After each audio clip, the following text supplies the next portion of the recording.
오늘은 빌립보서 1장입니다.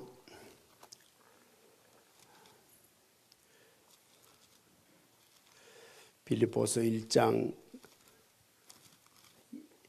1절부터 14절까지만 공부하겠습니다.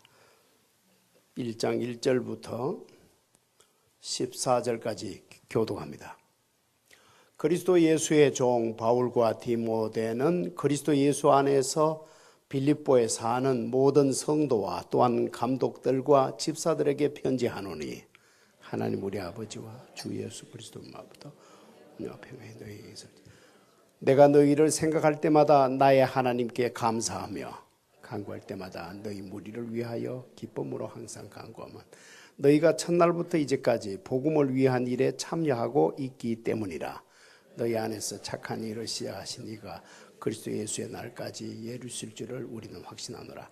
내가 너희 무리를 위하여 이와 같이 생각하는 것이 마땅하니 이는 너희가 내 마음에 있음이며 나의 매임과 복음을 변명함과 확정함에 너희가 다 나와 함께 은혜에 참여한 자가 됨이라. 내가 예수 그리스도의 심장으로 너희 무리를 얼마나 사모하는지 하나님의 내 증인이시니라. 내가 기도하노라. 너희 사랑을 지식과 모든 총명으로 점점 더 풍성하게 하사 너희로 지극히 선한 것을 분별하며 또 지하여 허물 없이 그리스도의 날까지 이루고 예수 그리스도로 말미암아 의의 열매가 가득하여 하나님의 영광과 찬송이 되기를 원하노라. 형제들아, 내가 당한 일이 도리어 복음 전파에 진전이 된 줄을 너희가 알기를 원하노라. 이러므로 나의 매임이 그리스도 안에서 모든 시위대 안과 그 밖에 모든 사람에게 나타났으니 형제 중 다수가 나의 매임으로 말미암아 주 안에서 신뢰함으로 겁없이 하나님의 말씀을 더욱 담대히 전하게 되었느니라. 아멘. 우리가 빌립보서를 제대로 먹기 위해서 빌립보 교회가 어떻게 세워지게 되었는가를 다시 간단히 먼저 이해를 하고서 오늘 공부에 들어가도록 하겠습니다. 사도행전 16장을 보면 터키의 한복판에서 참 방황하고 있었던 어느 쪽이 성령의 인도하심인지 몰라서 이쪽도 가봤다 저쪽도 가봤다 했던 사도 바울 일행, 마침내 터키의 북서쪽에 있는 드로아 항구에 왔을 때야 바다 건너편에 빌립보 쪽에서 유럽의 첫 관문과 같은 빌립보 쪽에서 청년 하나가 건너와서 우리를 도와주십시오라는 환상을 보여주는 것이 계기가 되어서 건너간 곳이 바로 빌립보입니다. 안식일이 되어 기도할 곳이 있을까 하여 성박 강가에 가보았더니 얼마의 여인들이 그곳에 모여 있었고 그들에게 복음을 전했더니 루디아라고 하는 여성이 예수를 믿게 되었습니다. 그러나 점치는 귀신을 내어 쫓아준 것이 화근이 되어 그날 밤 감옥에 갇히게 되었고 그날 밤 사도 바울과 실라는 찬송을 하고 기도를 했더니 큰 지진이 나고 감옥문이 열리는 일이 일어났습니다. 간수장은 죄수들이 다 도망쳐버린 줄 알고 칼을 빼들고 자기를 하려고 했습니다. 급히 바울이 네 몸을 상하게 하지 말라, 우리가 여기 있노라 했을 때 간수장이 선생들이여 어떻게 하여야 구원을 얻으리까? 주 예수를 믿어라. 그리하면 너와 너 집이 구원을 얻으리라. 이렇게 해서 생긴 교회가 바로 빌립보 교회입니다. 이 편지를 쓰고 있는 쓴 사도 바울은 지금 로마 감옥에 갇혀 있습니다. 빌립보에서 로마까지는 최소한 800마일은 좀 넘습니다. 그 먼 거리를 빌립보로부터 에바브로디도 형제가 찾아왔습니다. 올 때 빈손으로 오지 아니하고 빌립보 교인들이 모아준 헌금을 들고 왔습니다. 이 에바브로디도가 빌립보로 돌아갈 때 그 손에 쥐어준 편지가 바로 빌립보서입니다. 1절을 다시 보면 그리스도 예수의 종 바울과 디모데는 그리스도 예수 안에서 빌립보에 사는 모든 성도와 또한 감독들과 집사들에게 편지하노니 디모데는 터키의 루스트라라고 하는 곳에서 사도 바울을 만나게 되었고 그때부터 사도 바울을 따르게 된 사도 바울의 영적 아들과도 같고 또는 동역자이기도 한 디모데입니다. 그 디모데가 지금 로마 감옥에까지 와서 바울과 함께 있는 모습을 우리가 지금 봅니다. 바울은 이때 이미 노인이 되어 있었습니다. 그 당시는 60대 아주 노인으로 50대 후반만 돼도 노인이었죠. 이렇게 노인이 되어 있었고 디모데는 아주 젊은 청년이었습니다. 그러나 그리스도의 종이라는 신분에는 노인, 청년 따로 있을 수가 없습니다. 갈보리 십자가는 나이를 초월하고 성을 초월하고 직업을 초월하고 인종을 초월하고 배운 자, 못 배운 자 모두를 예수 그리스도의 종으로 만들어 버립니다. 여기서 말하는 종은 단순히 하인이라는 뜻이 아닙니다. 그보다 더 훨씬 아래 신분이라면 신분입니다. 배 밑창에서 노를 젓는 사람들, 노예로 끌려와서 거기서 노를 젓는 사람들을 가리키는 그런 단어예요. 그러나 어느 누구도 이렇게 만든 것이 아닙니다. 십자가의 사랑을 경험한 사람들이 스스로 이렇게 디모데도 바울도 이런 종이 되어 있습니다. 그런데 이 편지를 받는 빌립보 성도들, 빌립보 교인들의 주소가 어딘가 보십시오. 다시 1절을 보면 그리스도 예수의 종 바울과 디모데는 그리스도 예수 안에서 빌립보에 사는 모든 성도와 또한 감독들과 집사들에게 편지하노니, 지금 이렇게 우리말로는 그리스도 예수 안에서 빌립보에 사는 모든 성도라고 되어 있는데 영어로 보면 둘 다 in을 해서 in Jesus Christ, in Philippi. 그러니까 이들의 주소가 둘입니다. 하나는 빌립보이고요. 빌립보시가 그들의 주소이고 다른 하나는 그리스도 예수 안이 그들의 주소입니다. 우리 모든 믿는 사람들이 이 두 주소가 있죠. 우리 몸은 지금 캘리포니아 어디에서 살고 있지만 우리 영혼은 그리스도 예수 안이 우리들의 주소입니다. 이 두 주소에 사는 빌립보 성도들에게 사도 바울이 전하는 문안 인사가 2절입니다. 하나님 우리 아버지와 주 예수 그리스도로부터 은혜와 평강이 너희에게 있을지어다. 은혜와 평강, 항상 이 순서입니다. 평강과 은혜가 아니고 은혜와 평강입니다. 은혜를 경험한 사람만이 평강을 누릴 수가 있기 때문에 성경을 확인해 보면 항상 은혜와 평강이에요. 그런데 이 은혜와 평강은 어디로부터 오는 것인가? 하나님 우리 아버지와 주 예수 그리스도로부터 옵니다. 이 말씀에서도 우리가 다시 한번 확인하는 것은 주 예수 그리스도는 하나님 아버지와 동격입니다. 주 예수님은 하나님이시다 라는 믿음이 이토록 사도 바울은 확고했습니다. 하나님의 피로 사신 교회, 우리 주일날도 확인했지만 예수의 피가 바로 하나님의 피, 주 예수님이 바로 하나님, 이 믿음이 확고했습니다. 그렇게 믿고 싶어서 그렇게 믿은 것이 아니고 실제이기 때문에 그렇게 믿었습니다. 주 예수님, 저와 여러분의 구주 예수님은 하나님이십니다.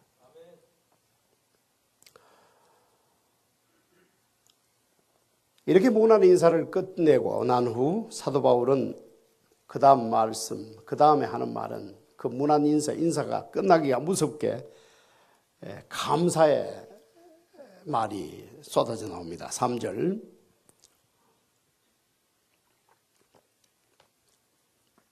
내가 너희를 생각할 때마다 나의 하나님께 감사하며 간구할 때마다 너희 무리를 위하여 기쁨으로 항상 간구함은 너희가 첫날부터 이제까지 복음을 위한 일에 참여하고 있기 때문이라.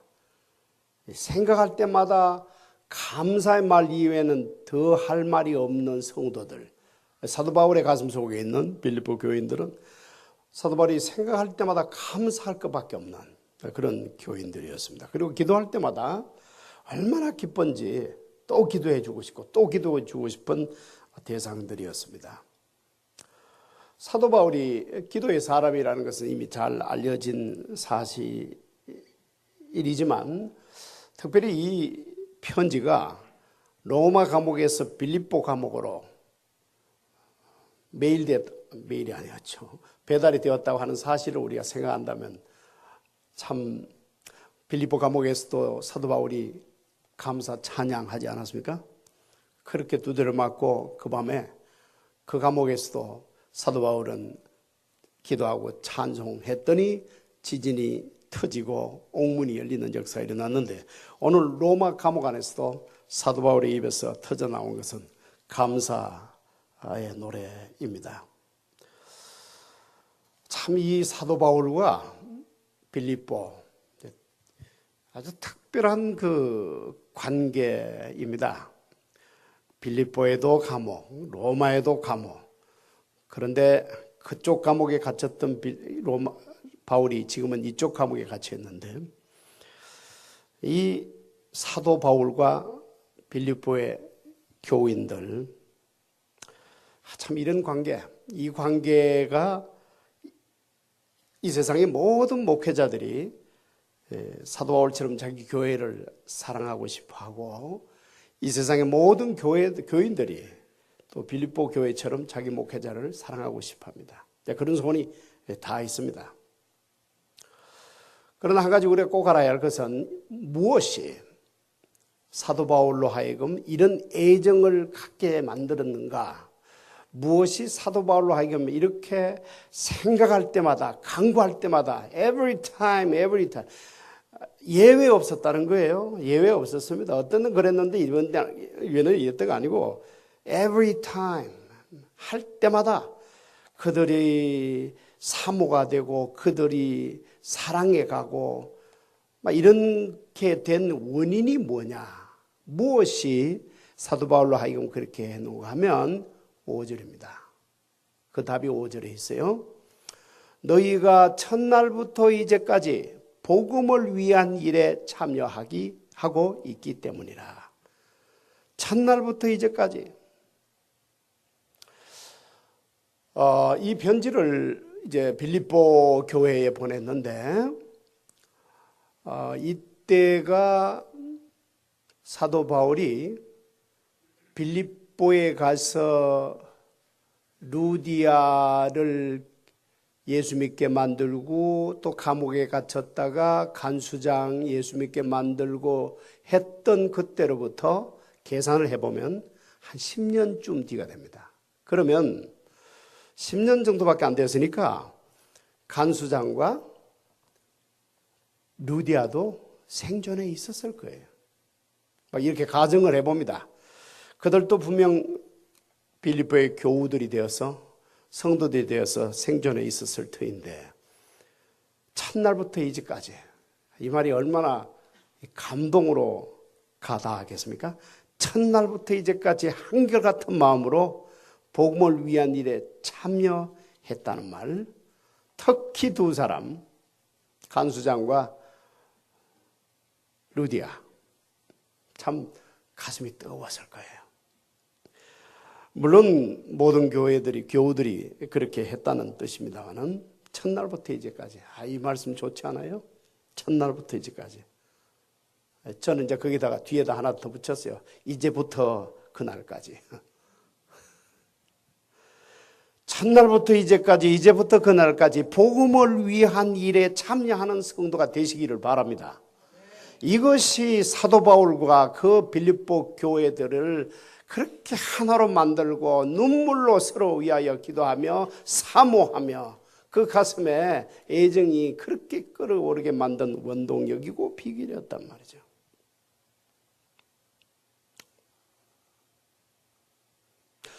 오늘 오후에 부득이 사정이 있어서 타주로 이사갈 수밖에 없는 가족을 제가 제 방에서 축복 기도를 해드리고 보내드렸는데 헤어지면서 그 자매님이 저에게 거의 귀에 가깝게 들렸던 말이기도 한데 목사님 건강하시고요. 그 다음 말씀은 저를 울리게 했어요. 선교사역 계속 잘 감당해 주세요. 선교사에 계속 잘 감당해 주세요. 참 이렇게 잘 자란 성도가 이사를 가는 것은 솔직히 아깝습니다. 그렇지만 이렇게 잘 자란 분이 그렇게 다른 곳으로 다른 주로 가서 또 얼마나 복음적으로 좋은 영향을 끼칠까를 생각하면 조금 더 아깝지 않고 그냥 더 간절한 마음으로 축복 기도를 해 드릴 수가 있었습니다.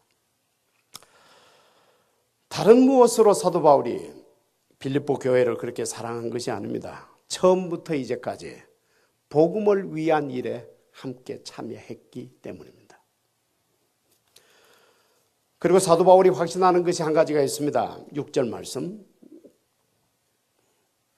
너희 안에서 착한 일을 시작하신 이가 그리스도 예수의 날까지 이루실 줄을 우리는 확신하노라. 너희 안에서 착한 일을 시작하신 이, 물론 하나님인데,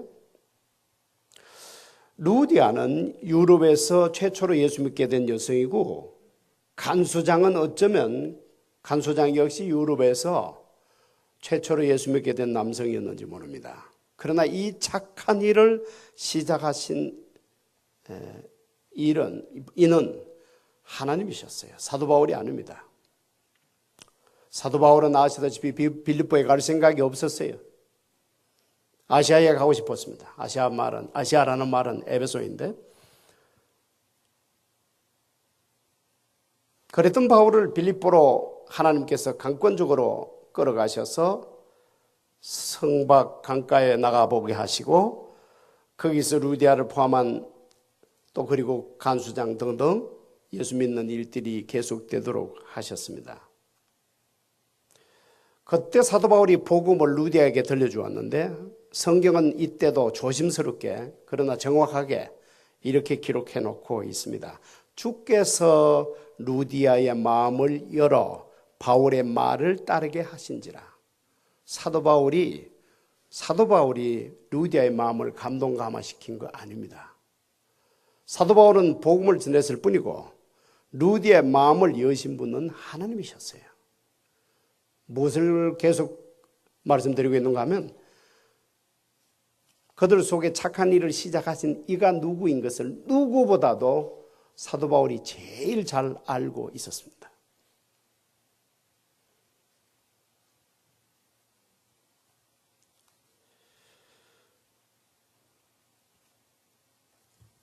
너희 안에서 착한 일을 시작하신 이가 그분인 거로 하나님이시기 때문에 시작하신 분이 반드시 아름답게 끝도 이루실 것을 사도 바울은 믿고 있는 것입니다. 확신함이라. 이 말씀은 오늘 우리 모두에게도 그대로 적용될 수 있는 말입니다. 우리가 과거 언젠가 예수 믿게 되었다면 그 일 시작하신 분이 우리가 아니고 우리 하나님이세요. 만일 우리 주님께서 그 일을 시작하신 것이 맞다고 하면, 참으로 그 일은 우리 주님께서 하신 일이라고 우리가 정말 확신한다면, 그분이 우리의 이야기 마지막도 그분이 아름답게 마무리 지어 주실 것을 믿어야 할 것입니다. 절대로 사탄이 끝낼 수 없습니다. 주님께서 말씀하십니다. 내가 그들에게 영생을 주노니 영원히 멸망하지 아니할 것이요 또 그들을 내 손에서 빼앗을 자가 없느니라. 사탄으로 끝낼 수가 없단 말이죠. 우리 주님으로 끝이 납니다. 너희 안에서 착한 일을 시작하신 이가 그리스도 예수의 날까지 이루실 줄을 우리는 확신하노라. 요 그리스도 예수의 날까지란 말씀이 참 또 큰 전제가 되어 있죠. 그리스도 예수의 날이란 말씀은 예수님이 재림하시는 날이라는 뜻입니다. 휴거를 당하든 아무튼 예수님이 다시 오시는 날을 뜻합니다. 그러니까 믿음의 인내가 필요하다는 말씀이에요. 그때까지는 우리 예수님이 반드시 이루실 것이라는 믿음, 이것을 말씀하고 있습니다. 항상 기도하고 낭망치 말아야 할 것을 주님은 비유로 가르쳐 주셨습니다. 어떤 도시에 하나님을 두려워 아니하고 사람을 무시하는 한 재판관이 있었습니다.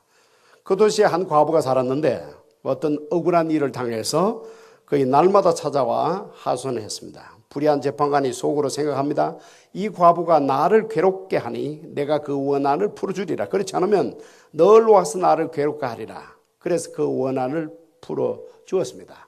이 비유의 말씀을 들려주시면서 주님은 불의한 재판관도 그 원한을 들어주었는데 의로우신 우리 하나님은 얼마나 더 우리의 기도를 들어주시겠느냐 하시면서 덧붙인 말씀이 인자가 올 때에 세상에서 믿음을 보겠느냐.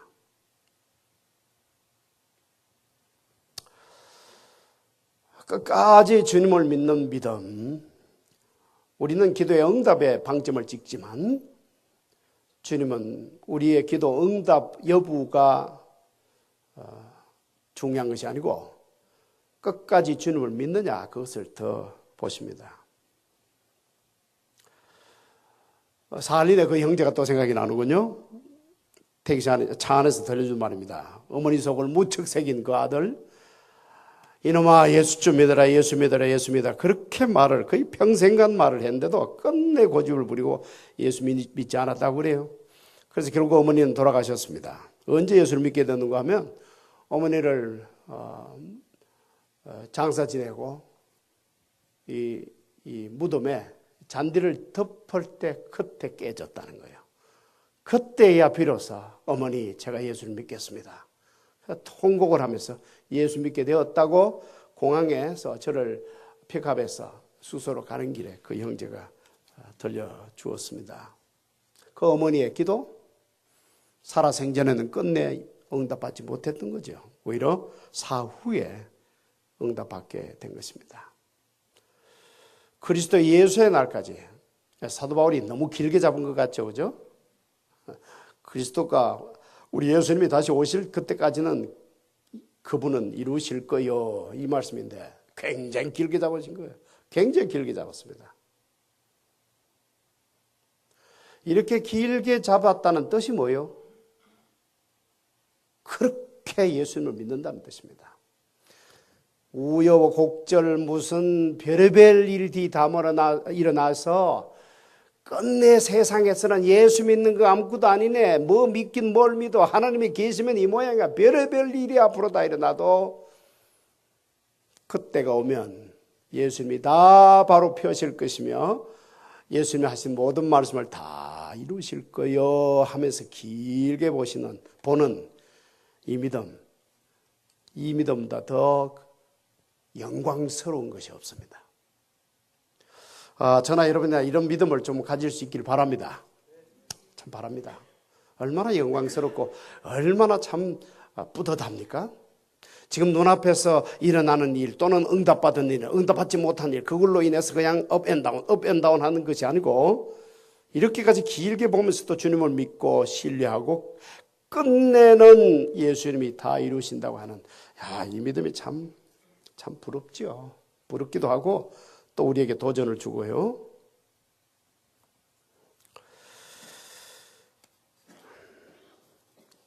저는 이 말씀을 우리 교회적으로도 적용하고 싶어요. 제가 주일날도 말씀드렸지만 이 말씀 주함이 건의 말씀에 부탁하노니 저는 저와 여러분이 이 말씀의 의미를 제대로 깨닫고 있다고는 생각지 않습니다. 저도 사실 많이 참 깨달으려고 노력했고 깨달았다고도 생각했고요. 그런데 점점 가면 갈수록 너무나 참 큰 말씀을 우리 교회에 주신 거예요. 능력 있는 목사에게 부탁한 것도 아니고 재력 있는 장로에게 부탁한 것도 아니고 아니면 무슨 조직이나 기관에 부탁한 것도 아니고 주님과 주님의 그 은혜의 말씀께 부탁한다. 참 대단한 말씀을 주신 거예요. 우리가 감당하기 힘든. 그러나 이보다 더 영광스러운 말씀이 어디 있겠어요? 이것이 교회만이 아니죠. 우리들의 어떤 소그룹, 우리들의 모든 모임, 여기에서 결국은 주님과 주님의 건의의 말씀이 그것에 우리를 올려드리고 그 앞에 우리가 드러나면 벌거벗은 몸으로 다들 있는 모습 실상 그대로 너나 나나 똑같은 그런 실상인 것을 서로서로가 깨달아서 서로서로 눈물로 불쌍히 볼 수 있는 마음으로 갖게 될 때에 거기에는 조금도 위아래가 없이 비록 교회에서 직분과 직책은 주지만 그러나 근본적인 그 마음 태도는 하나같이 하나님 앞에서 어린아이요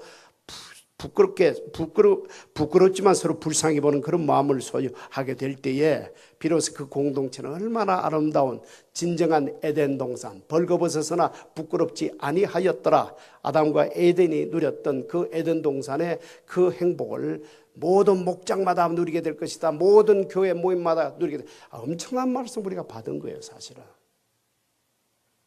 이 이상의 말씀 우리가 받을 수가 없습니다. 어떤 프로그램으로도 안 됩니다. 어떤 무슨 조직으로도 안 됩니다. 무슨 캠페인으로도 되는 것이 아니고 이런 어마어마한 말씀을 받는데 저는 제가 믿어요. 이 말씀을 주신 이가 하나님이시기 때문에 그리스도 예수의 날까지 그때까지 우리 중에 몇 사람이 살아있을지 모르겠습니다만 아무튼 끝내는 하나님께서 우리에게 가장 아름다운 모습으로 아름다운 교회 참으로 건강한 좋은 교회를 이루어 가실 것을 저는 믿어요. 참 이 말씀 오늘 1장 6절의 말씀은 참 개인적으로도 가정적으로도 교회적으로도 모든 면에서 너무나 영광스러운 말씀입니다. 너무나 벅찬 말씀이에요. 흔들리지 말라는 것이죠.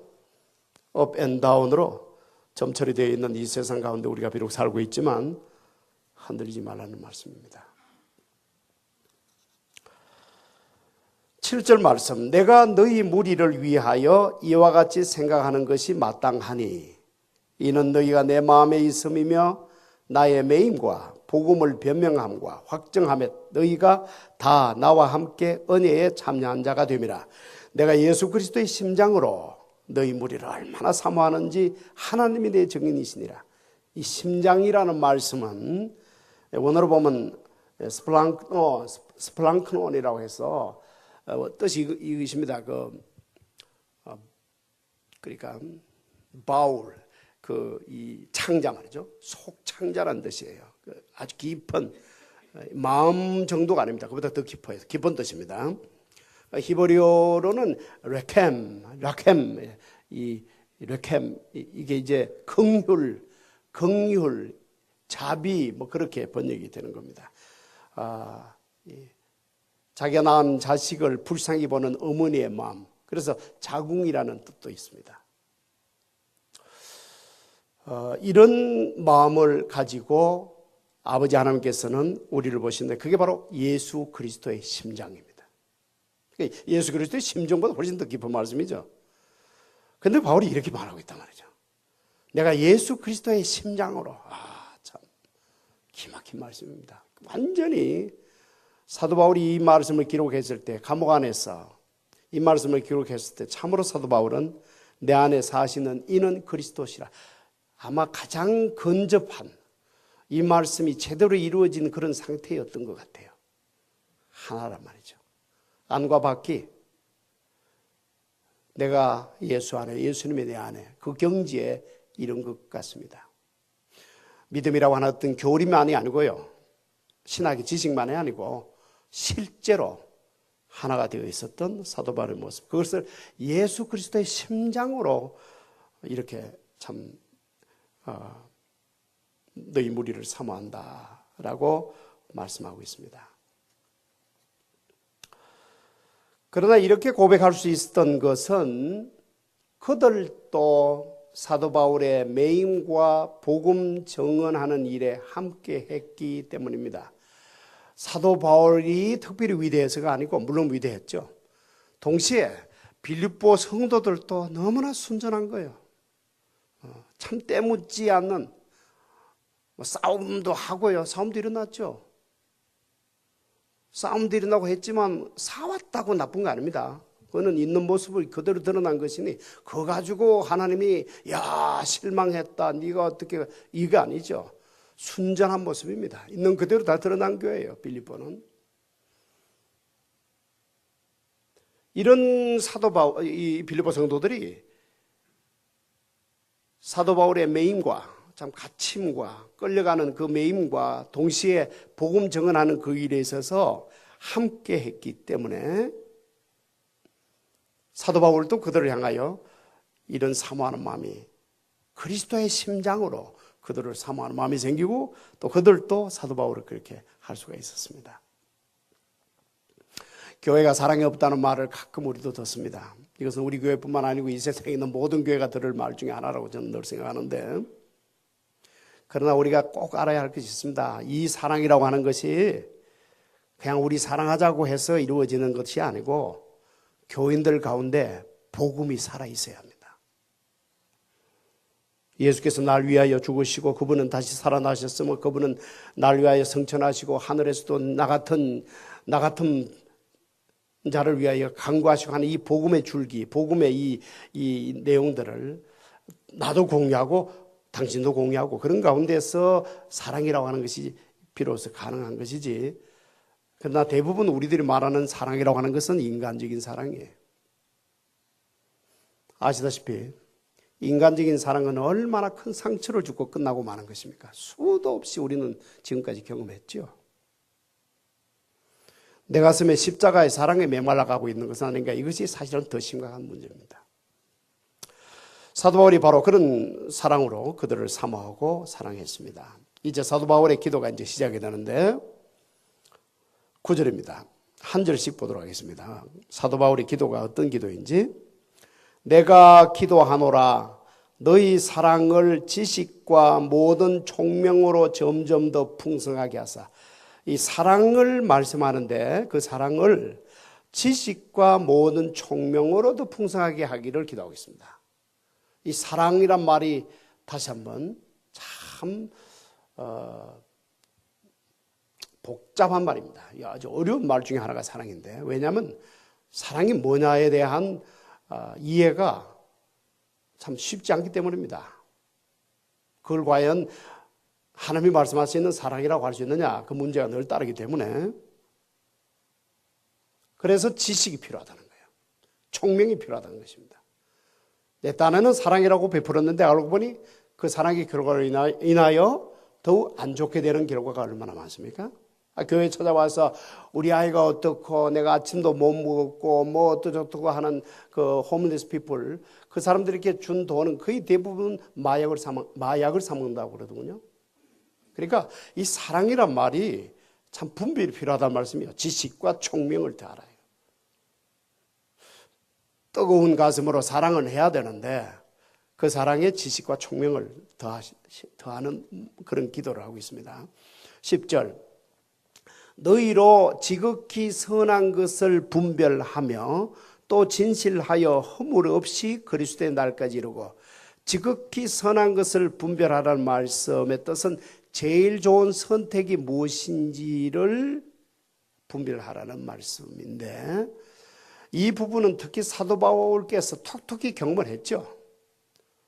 특히 한복판에서 본인은 에베소로 가기를 그토록 열망했는데 거기는 또 막으시고, 그러면 북동쪽에 있는 비두니아로 갈까 했더니 그쪽도 막으시고, 그래서 결국은 다 막힌 가운데서 유일하게 열린 곳 드로아, 서쪽에 있는 드로아에 가보았더니 비로소 그곳이 성령께서 정해놓으신 장소였다는 것을 나중에 알게 됐죠.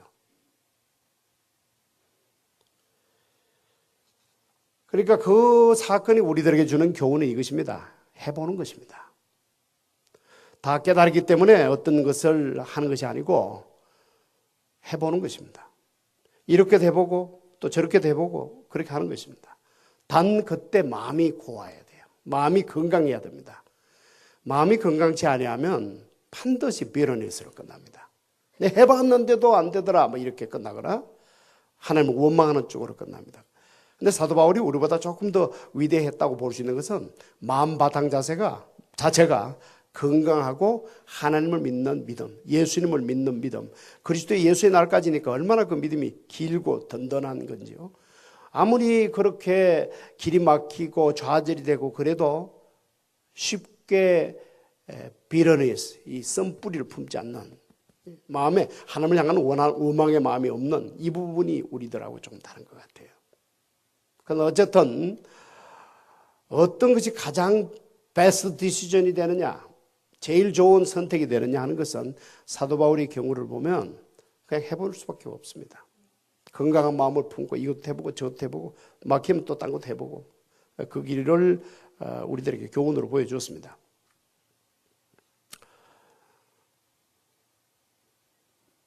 또 진실하여 허물 없이 그리스도의 날까지 이르고, 이 성도가 진실되어야 한다. 진실.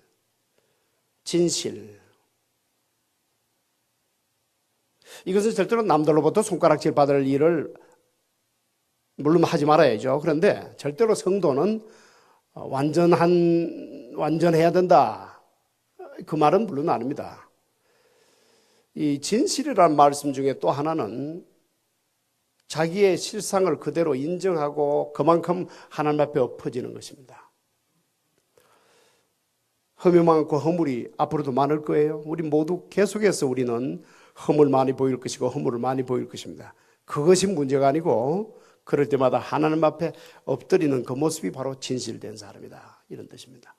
11절 예수 그리스도로 말미암아 의의 열매가 가득하여 하나님의 영광과 찬송이 되기를 원하노라. 의의 열매. 지금 빌립보 성도들이 이렇게 되기를 기도하고 있어요. 의의 열매라고 하는 것은 의가 맺는 열매라는 뜻인데, 이 의는 예수 그리스도로 말미암아 우리의 의 되시는 예수 그리스도를 통해서만 비로소 의의 열매를 우리가 맺을 수가 있습니다. 예수 믿어야 하나님이 어렵다 여겨주시는 것이 되기도 하고, 또 예수 그리스도 안에서 있을 때만 비로소 자기 의가 아닌 참된 의로운 삶을 살 수가 있습니다. 이렇게 사도 바울의 기도가 이제 끝이 나는데, 사도 바울의 기도가 어떻습니까? 특징이 어떻습니까? 자신을 위한 기도 내용은 한마디도 없죠.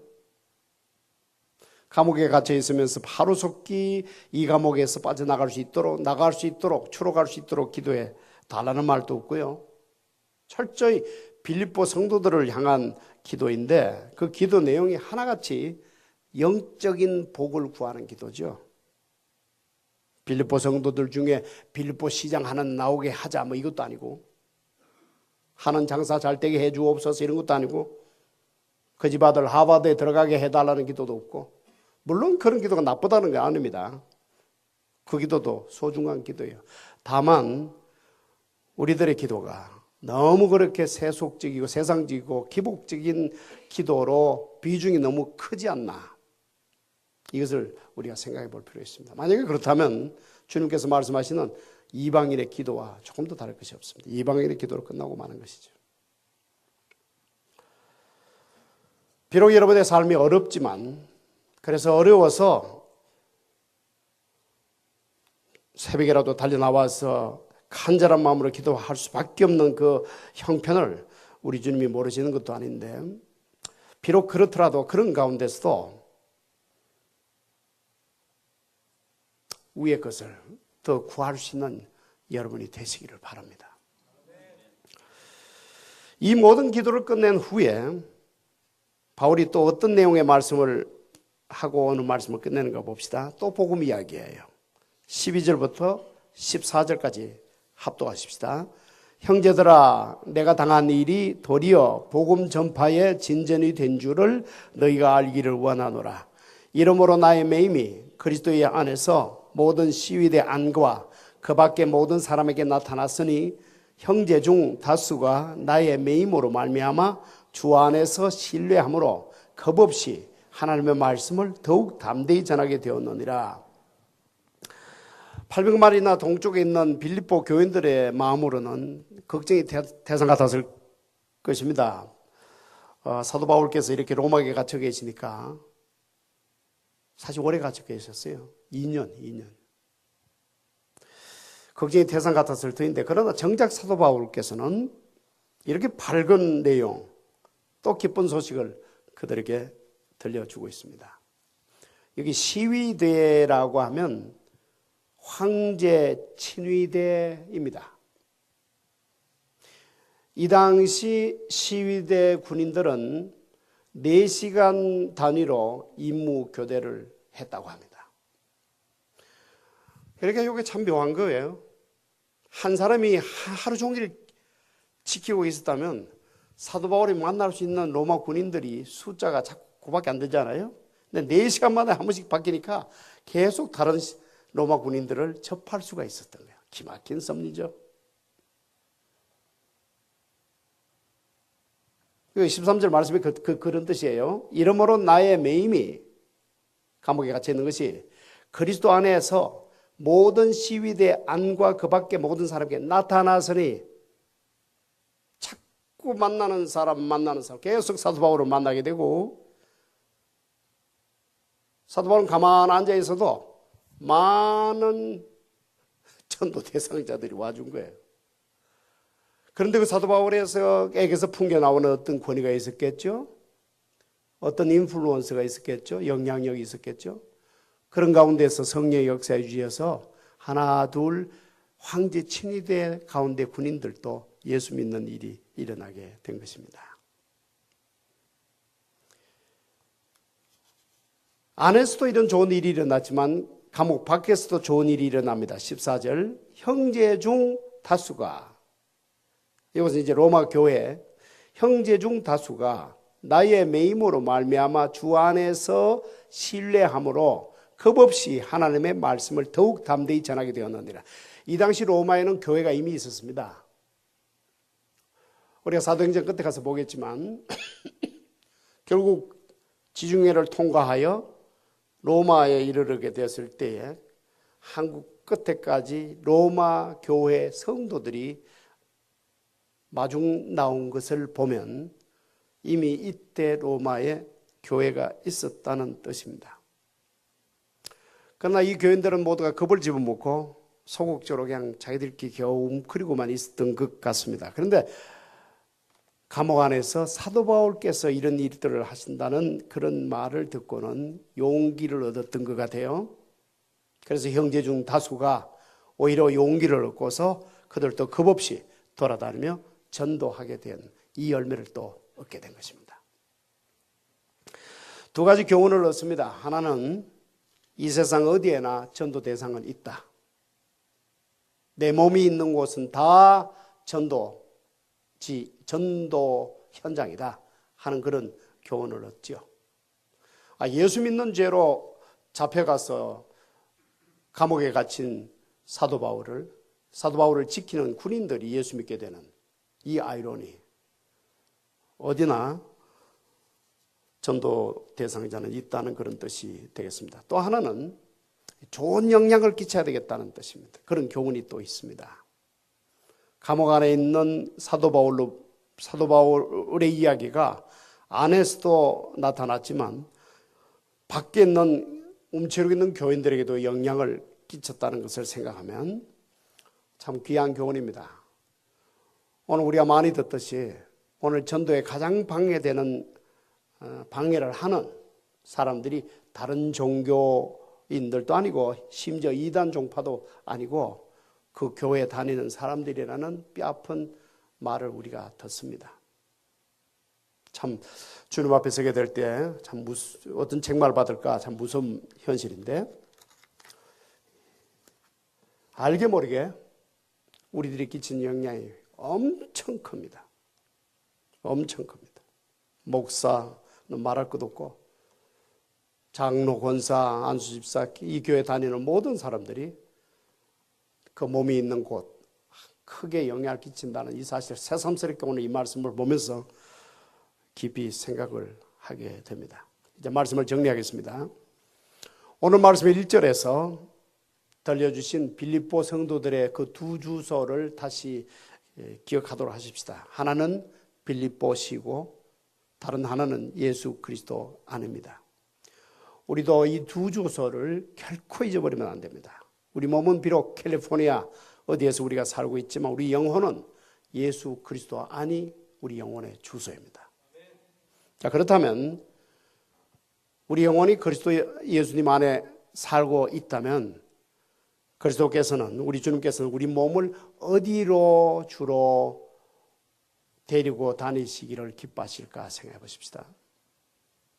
오늘 말씀과 연결해서 보면 복음을 위한 일이 있는 곳이겠습니다. 복음을 위한 일. 사도 바울이 그토록 오늘 빌립보 성도들을 사모하고 기뻐하고 사랑한 것도 그들이 첫날부터 이제까지 복음을 위한 일에 참여했기 때문입니다. 결코 인간적으로 우리끼리 좋다 뭐 그런 거 아니에요. 오히려 그런 것은 우리들도 이젠 정리할 때가 됐습니다.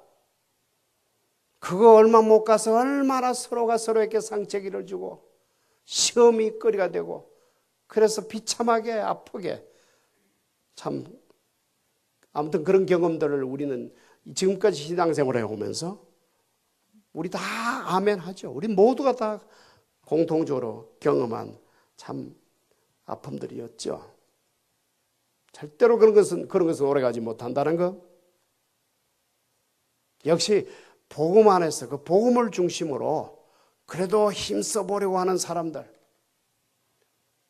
그래도 전도해보겠다는 사람들, 선거하겠다는 사람들, 그런 사람들 속에서야 비로소 제대로 된 사랑, 참 교제가 가능하다는 것을 꼭 우리는 명심해야 되겠습니다. 거창하기는 못해도 힘 닿는 데까지.